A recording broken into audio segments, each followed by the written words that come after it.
नमस्कार सगळ्यांना. आज मी तुम्हाला इथे ढोकळ्याची रेसिपी दाखवणार आहे. तर त्याआधी तुम्हाला इथे सांगते, 1 वाटी मी बेसनचं पीठ घेतलं होतं. हळद, मीठ आणि 1 चमचा साखर असं ॲड करून एक मिश्रण जीव करून घेतलं होतं. ते 5-10 मिनटं असं खाली वर करून व्यवस्थित बारीक करून घ्यायचं. जास्त पण पातळ करायचं नाही, जास्त पण घट्ट करायचं नाही. मस्तपैकी व्यवस्थित परफेक्ट बसेल असं करायचं. नंतर त्याच्यामध्ये इनो ॲड करायचा. मी डबा घेतला होता. डब्याला मी तेल लावून घेतलं होतं. त्याच्यामध्ये ते मी केलं होतं मिश्रण. मी कढईमध्ये केलं होतं. कढईमध्ये झाकण टाकून पाणी ओतून केलं होतं. व्यवस्थित फुगीर होतो.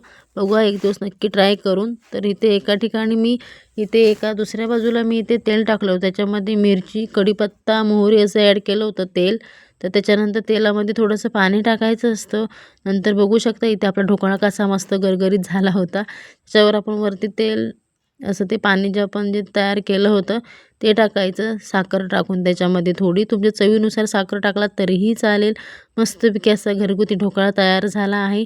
सिंपल. त्याच्यामध्ये काही मी लिंबू टाकला नव्हता.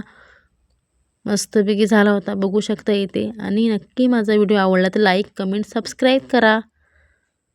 ऑल